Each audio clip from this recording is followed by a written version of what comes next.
One thing we haven't talked about is the evolution of getting into the careers we're in and how we got onto HGTV. Okay. I don't think you can fully appreciate where we are without knowing Where we've come from. How far back are we going? Like lemonade stands and, we never did lemonade stands. We would find junk in Grandpa's garage and sell it. and sell it. Yeah, that's true. Yeah. The very first thing we ever did for money, well, we had that friend that had a newspaper route. That's right. And we asked to join it with him so that we could help with. Nope, I got it.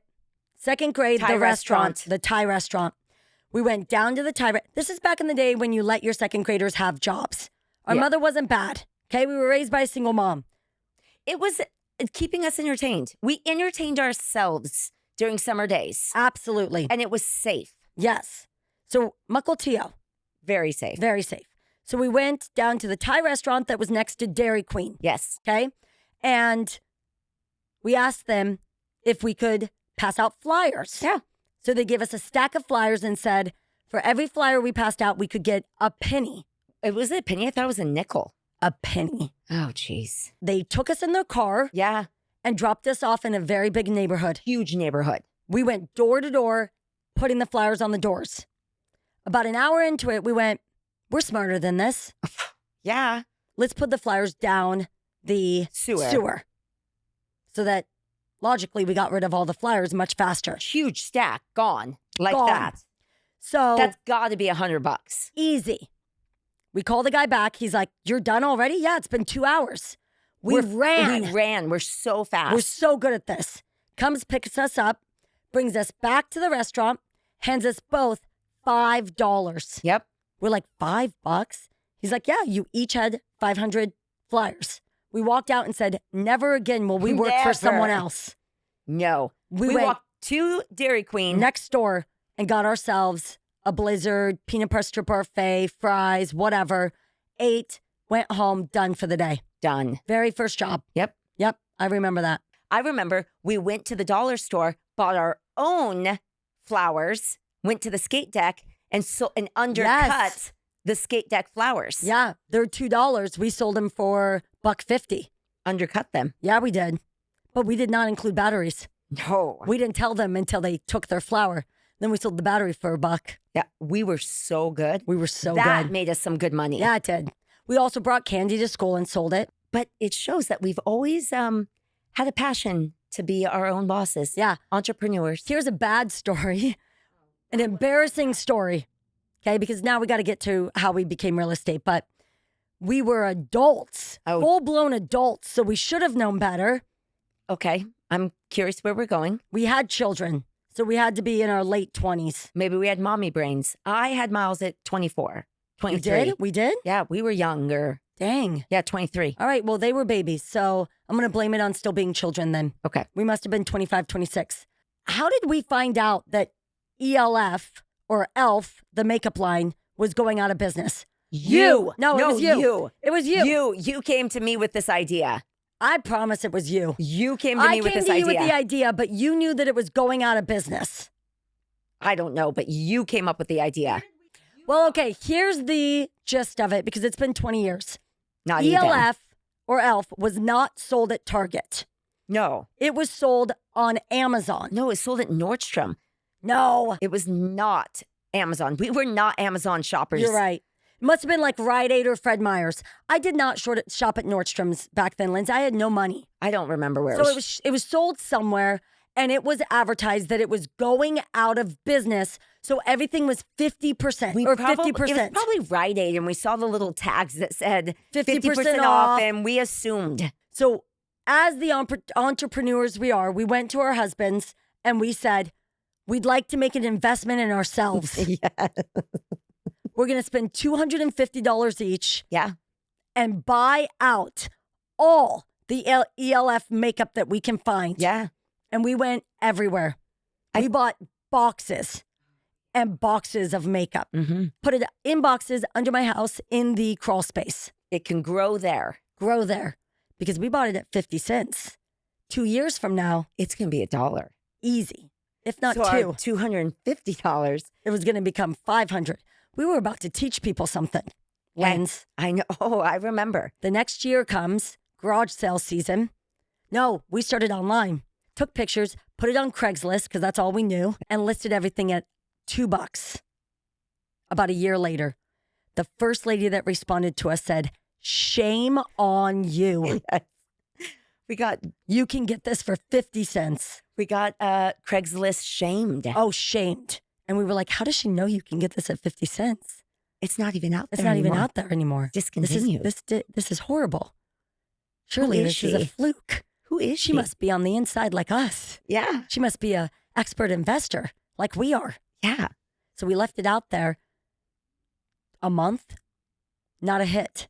No. Well, we didn't find our clientele. No. So we tried the next logical location, a ELF garage sale. Of course. God, it's so embarrassing. Who goes to garage sales? Women that like deals.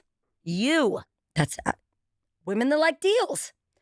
$2 for any piece of makeup. One piece, Leslie. I'm aware.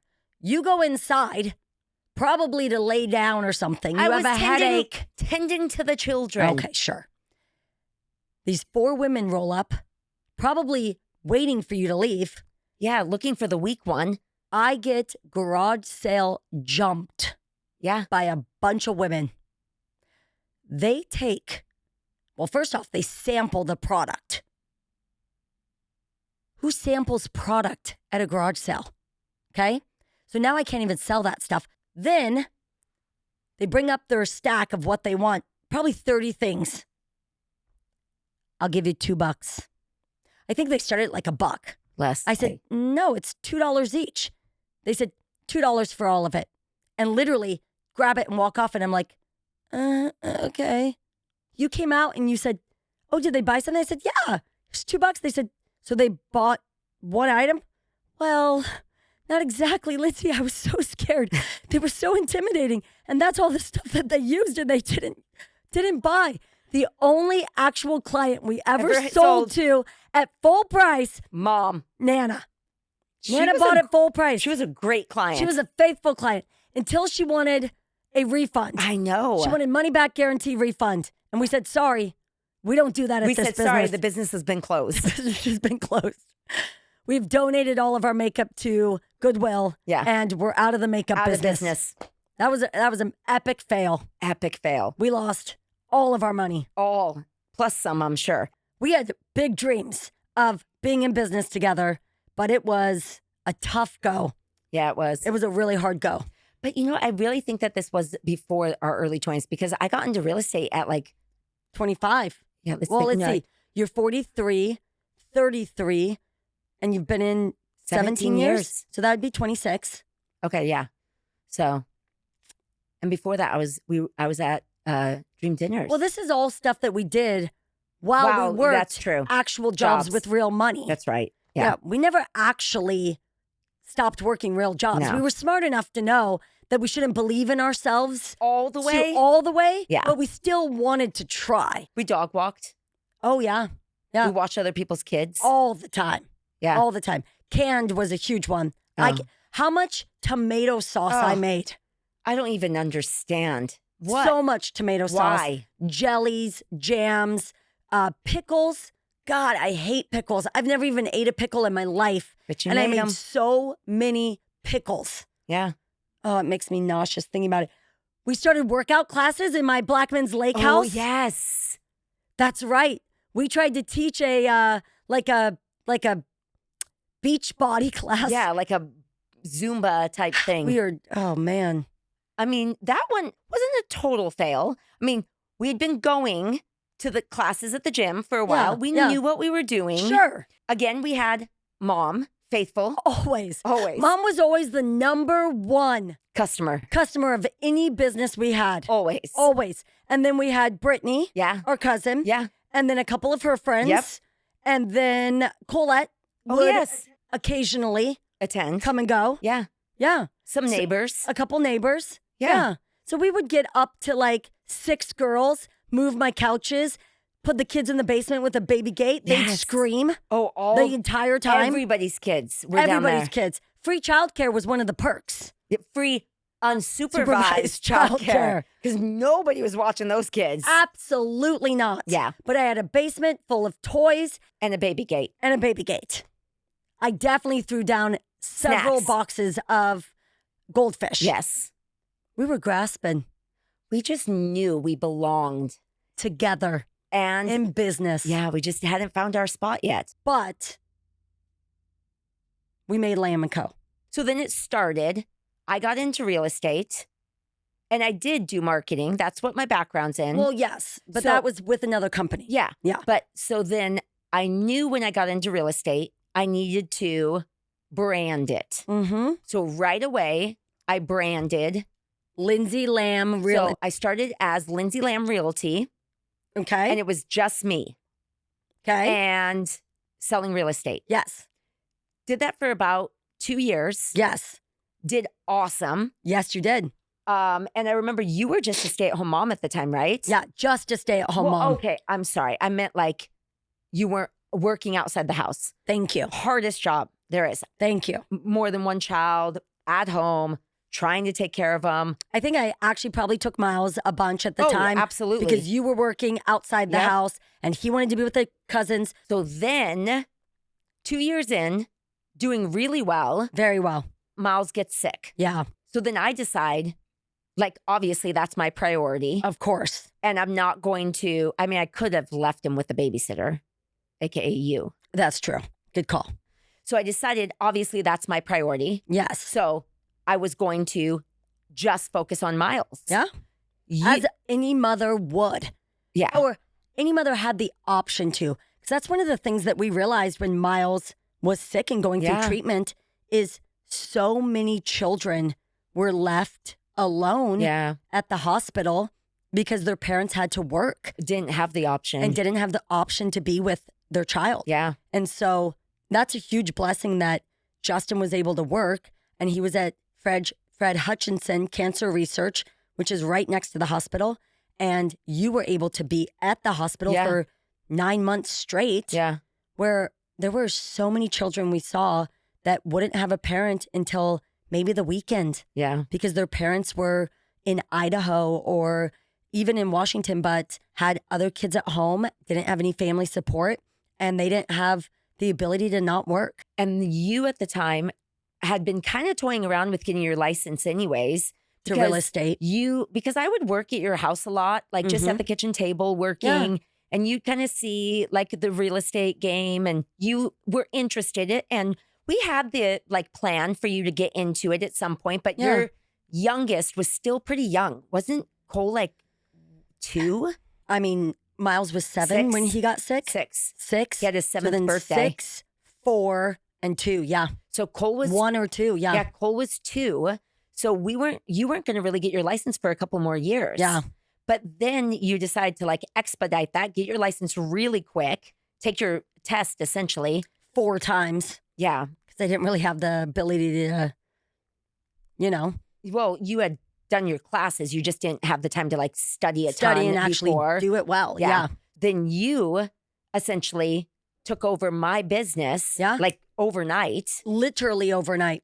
as Lyndsay Lamb Realty Yep. was my business, but you took it over. Yep. So I could stay at the hospital and mom worked at Boeing, but took a sabbatical Yep. so she could stay home with your kids. Mm-hmm. And so then once we got through that and Miles was healthy, then you already had your license. You could have gone back to like working just at home with the kids, but you wanted to get back into or stay in real estate. Yeah. By that point, it was almost a year. Mhm. And it was like, I'm already doing it. We're in a flow. I know how to do it.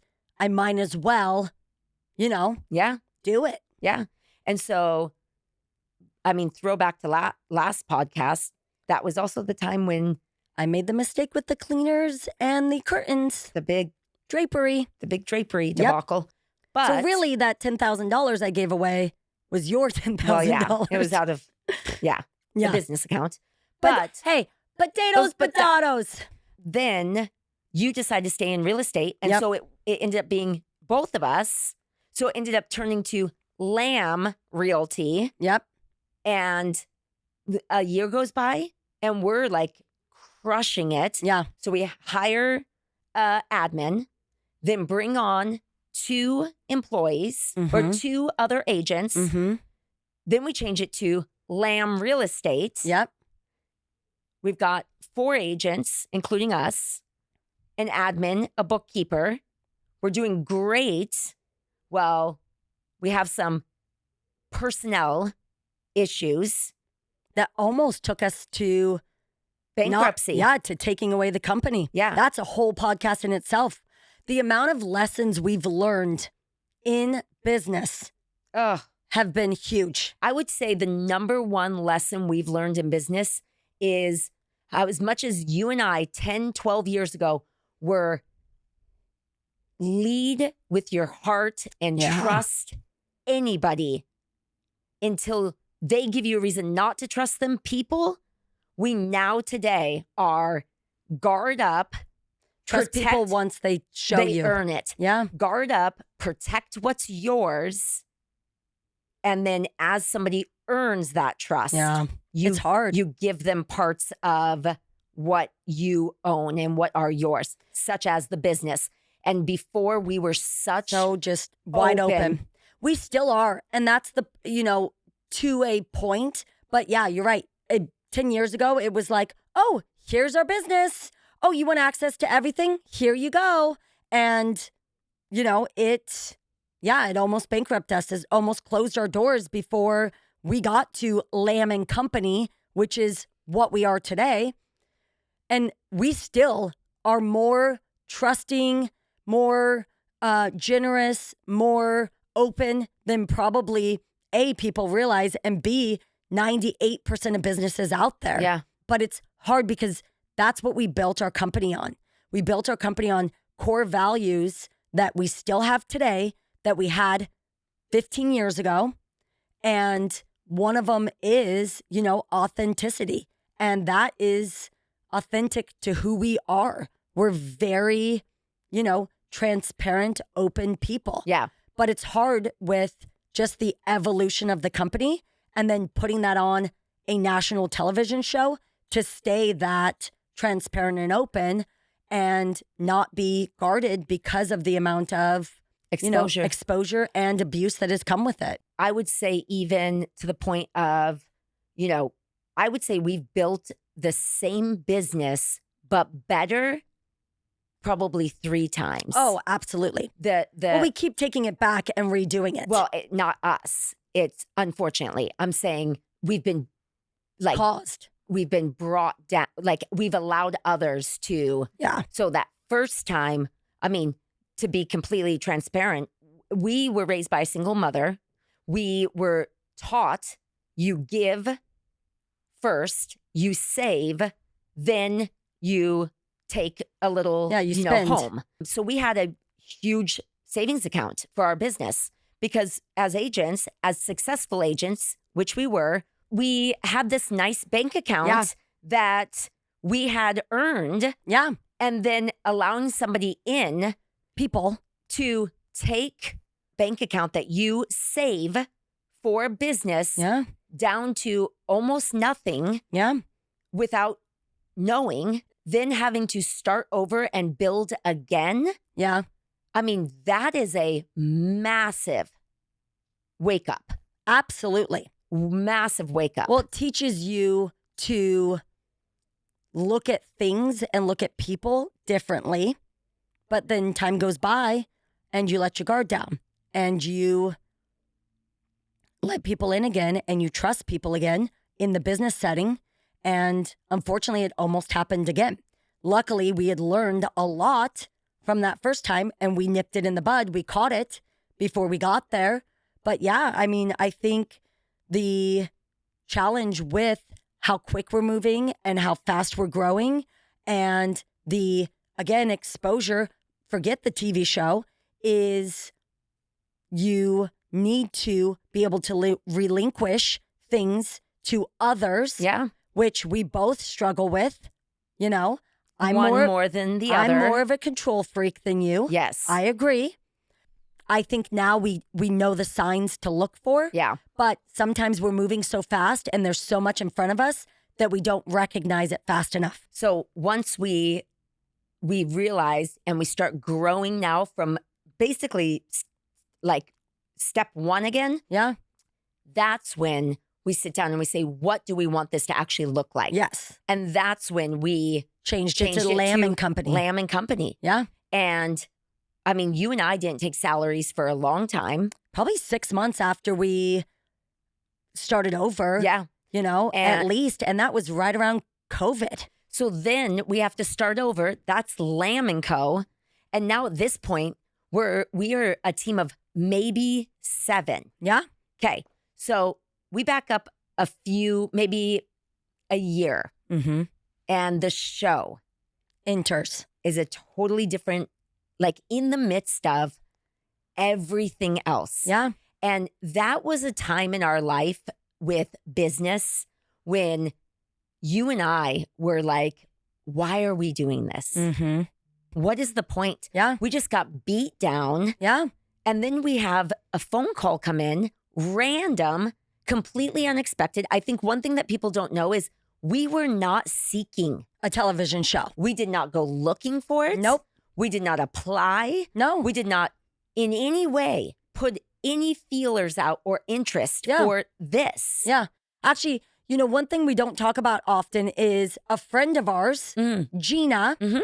was approached about a TV show.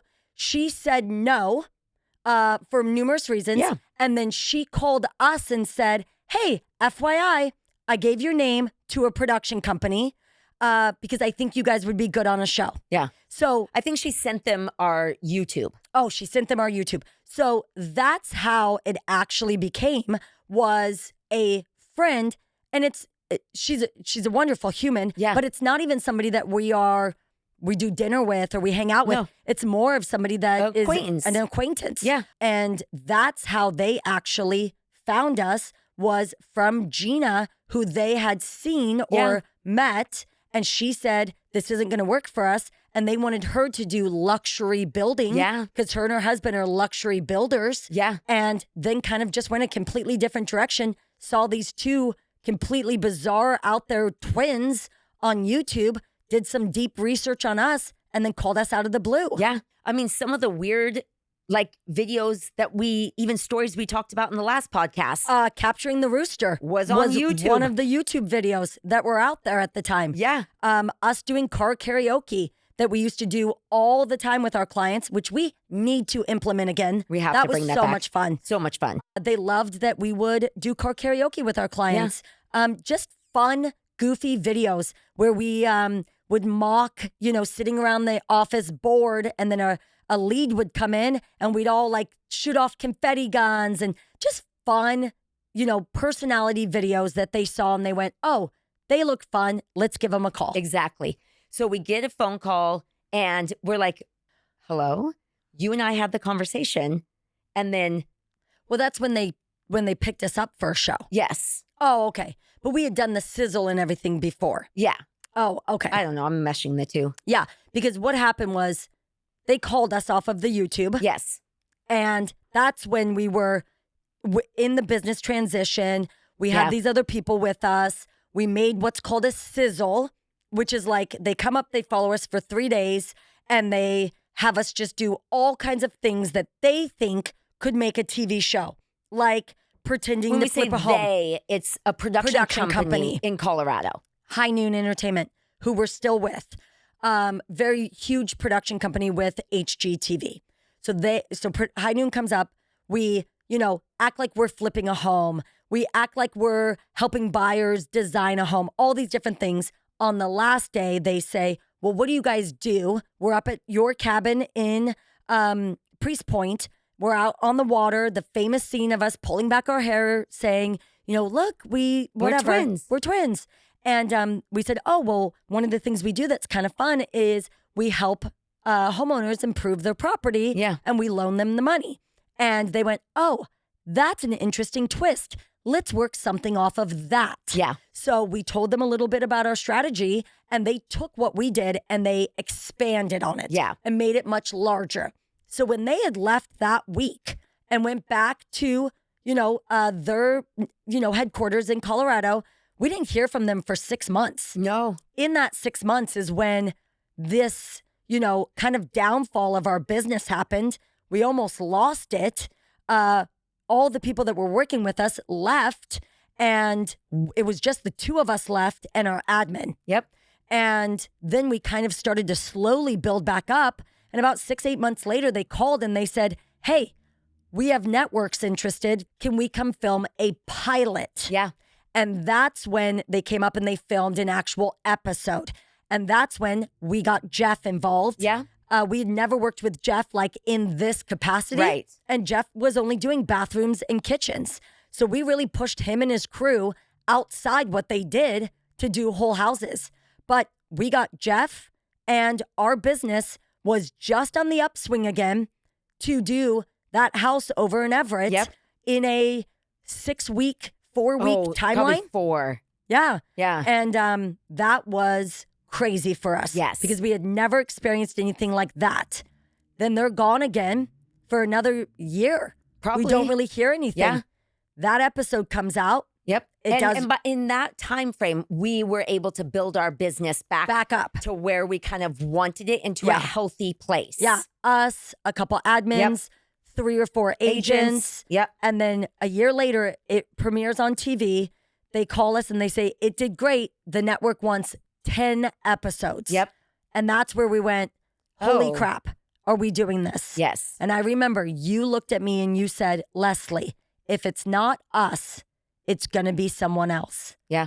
Why not us? And I was like, why not us? Why not? Okay, we can do this. And it was that first season of Unsellable Houses was probably one of the toughest things we've ever done. Well, because we're learning so much. We didn't know what it was like to, well, we had done the investing concept forever. But it was at $30,000, $40,000, $50,000. And on a scale that we could manage. Yes. And timelines that we managed and people that we managed and all of that. And now we're bringing in Jeff's crew that he wants to manage, and production's bringing in their 15 people that they dictate everything. And a timeline that's unrealistic, but you have to keep. There's no option. And we just become these monkeys in the middle. Yeah. But yet it's our money. Our money and our risk. business and our reputation. So that first season was so tricky. Yeah. And I remember after first season, we were like almost not wanting to do it again. Yeah. But we learned so much. Yep. And we And went, okay, we can do this. We got to just make a few tweaks. Yep. The network at HGTV, High Noon Entertainment, they were so wonderful to work with us. Yeah. Help us adjust things. Yeah. Figure out things. Yeah. And the thing that I love that they always said to us, and now looking back, I realize they would say, you guys already have the business. You just have to figure out how to do the TV show with the business. So once they kind of explained that and we sat back down and we went, okay, this is about still being able to sustain the business, but do the TV show as well. Because we always said, we like doing the TV show because it allowed us to be together. exactly. Because in real life, we worked separate a lot. We can do different things in the Exactly. business. They were so great at helping us just kind of guide and mold things and where to go, what opportunities to take, not take too many opportunities. I think that's probably, it's a downfall and a smart thing that we did was not take every opportunity that came our way, but also a downfall because I'm sure like there's certain opportunities that came that it was like, that would have been a fun one to do. Yeah. That would have been a great one to do. I wish we would have done that opportunity. But then there's like also like on the flip side, how hard can you really push yourself and still have boundaries and still have like, you know, like Time with your family kids and balance Yeah. and you know what I mean? So which we're pretty good at. yeah. I mean, that's it in a nutshell. And then after season 2, I feel like it just kind of became A rhythm. a rhythm. And now the company knows how it works. We know our family. Matter of fact, last night was our wrap party for season 5 61 episodes. of Unsellable Houses has been made. That's nuts. Yeah. And that's not including those repack episodes that they had us do. We were sitting by the fire last night with all the production team there, several of our staff there. Cole looked at me around the fire last night and he goes, Mom, would you do another season? And I said, Cole, I think we would. And he goes, yes. He looks at his buddy and then he looks at me and he says, I remember after your first season, you and Auntie said you didn't know if you would do it again. Oh. So even if you said you didn't know, I think you would. So it's like even he knows the intensity of being in season and what it takes from everybody, but how much we love it and we enjoy it. And it's just become a part of what everybody here at Lamb & Co., production, our producer, our camera, all of our crew, like, has become a family for us. And Cole was 7 when we started, and he loves maybe 6, and he loves, like, the crew that we have that's been consistent. Yeah. So I remember, like, when we first started this whole thing, like, just getting used to, like, wearing a mic all the time. Yeah. Or, I do this sometimes. Yeah, just to feel if it's there. Mm-hmm. It's very true to who we are. It's not scripted. They let us just say what we say and do our thing. But sometimes, like, I always found it interesting when we first started trying to pick up on what they liked. Yeah. Because, like, they'll like something we say. And so then it's almost like they'll say, okay, stop. What you just said was so good. Can you say that again? We're going to move the cameras so we could get a better, look at your face. Well, now, 5 seasons in, we know. We've picked up on it. We've picked up on it. So we'll say something and we can tell that the camera people liked what we said because they're starting to adjust. So we kind of hold and then we say it again. Yeah. So that they can get a different angle on our face. Well, at the very beginning, you don't know that. Mm-mm. So, like, I'd be saying to you, I love what you're doing right now with your hair. Yeah. I love what you're doing right now with your hair. Just so that camera could move. Yeah. Like, and at the beginning, I wouldn't have known to do that. Yeah. So it's like the weird little idiosyncrasies that you don't know about, but then doing this for years, like now all of a sudden you think about. The other thing is think of how much more efficient we've gotten. Oh, gosh. So season 1 and 2, we would film for 10 hours a day, 4 days a week. Yeah. Same amount of shows. Yes. Actually, season 1 was 30 minutes. 30-minute episodes. Yep. And we would film the same amount. Now we can get, 3 or 4 scenes in a day. Yeah. Because everybody's more efficient. We know what they want to talk about. We know the, points that they want to hit. And then we can kind of be, dumbasses and whatever. But it's like if it's a walkthrough with a homeowner, we know they want to talk about, what do you like about the house? What do you not like about the house? Why did you pick this house? Why are you moving?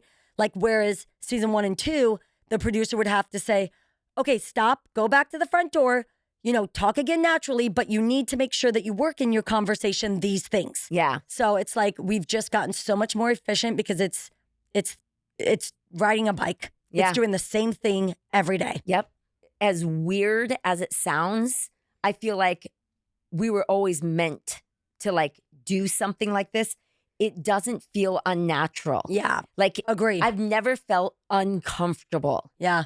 I remember our first day or 2 of filming, they bring out the big wigs from HGTV. And Victoria, who has been our network producer from day 1, and she still is, she said to us at the end of day 1, she's like, you guys are probably some of the most natural talent ever. And it's like, it's because we're twins. I think it goes back to how comfortable we are with each other. It goes back to us being domestic partners, Lyndsay. You wish. At the end of the day, we are domestic partners. You wish. I know. I think we are just so natural because we are so comfortable with each other. And the other thing is we've always been who we are. Yep. And it doesn't matter if cameras are on or not. Yep. Blow your freaking stupid horn that you've blown for your entire life that I literally want to rip out of your face and stomp on. I'm just saying. Wow. How do you feel about that? I mean, you know how I feel about it. And I make up words. I have an annoying voice, and I'm extra loud. And aggressive. And I wasn't going to change that. No. For anybody. No. It is what it is. Turn the channel, people. You either like us or you don't. Yep. It's what my mom has always said. And that we're big boned. Oh, and big boned. Yes. Thanks, Mom. Mom has a couple things she says. We lost our baby weight late. Oh, yeah. We still had baby weight when we were 20. Yeah. And we're like, shut up, Mom. Baby weight is gone. You're size as a baby. 0 and we don't have baby weight. So shut up. And we're big boned. We're big boned. Everybody has the same size bones, Mom. Okay? I think it's a scientific fact. Yeah. We have annoying. Oh, Mom never told us we had annoying voices. She says, and people are going to like you or they don't. So let it go. Yeah. We like each other. As our producer would say, I like 6 people. And the list changes every day. Rotating basis. 6? That's a lot. I know. I swear it was 4 originally. Now she likes 3. 6. And one of them's my dog, and he never goes off the list. Here's behind the curtain, people. Our producer's sitting right here. And she says she likes 6 people, but the list rotates daily. Don't forget to subscribe and listen at Apple Podcast, Spotify, or YouTube. Hey, Lindsay, let's try to figure out what Sue's list of 6 people are that she likes. Oh. Definitely JT. Yeah. Everybody likes Justin. Yeah. So annoying. Try being his wife.